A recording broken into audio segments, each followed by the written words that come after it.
waxaa maanta si weyn loogu soo dhoweeyey magaalada Korindiile ee ka tirsan waqooyiga Wajeer. Ibraahim Cabdisane oo xildhibaanka halkaasi laga soo doortay. Xildhibaanka ayaa shacabka halkaasi ku nool u ballan qaaday inuu deegaanka ka fulini doono mashruuc horumarineed oo ayaga wax badan u taraya. Shacabka ayaa ballanqaadka xildhibaanka soo dhoweeyey ayagoo sheegay inay rajo wanaagsan ka qabaan.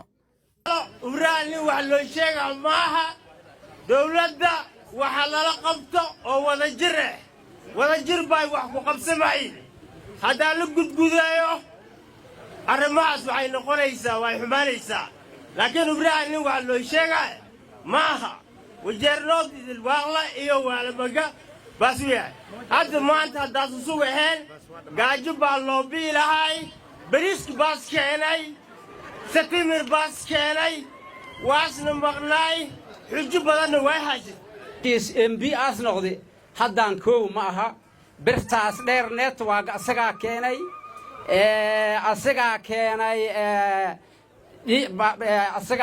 Bobby Light asagaa keenay ugu dambayse maalin dhow waxaan u maleynaa 200 intaasoo geeda noola keenay muxashmiga waa mahadsan tahay waxa waaye dhulka wax qabashadiisa faanoola farka ma qodno waaye waana soo gaagaabina aniga Wajeer nood embigi ratigiis ilaahay soo reebal rartaa embigi Wajeer nood reer hibil milihi ani adiga waaye ratigiis ilaahay soo reebi waana mahadsan tahay wax tarkaadana adiga waxa waaye rag saddex walxaad waaye ninka rag foolbaas oo kala baxa rafe rafakaal nin rag waxa waaye ninka rag rafaha waxa waaye meel baas fadhiisina wax baas sheega wax baas dad baas rifa oo saxmana kan kale rifakaalkina ha hey runtaaw aslee magaan saas magaan ninka raggeena waa nin ragge adiga ragnimadaada waa loo yahay safari hii tumeridhika kwa sababu MCA ni UDA MP ni UDA rais ni UDA. Hiyo ni shukrani kubwa kutoka Mwenyezi Mungu.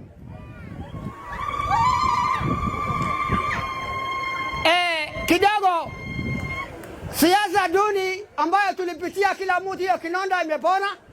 Hapa ni kwako na siasa imeisha kutoka kwetu. Labda tunangoja 2027 baadaye na hiyo nyuma hiyo. Sitasema ingine.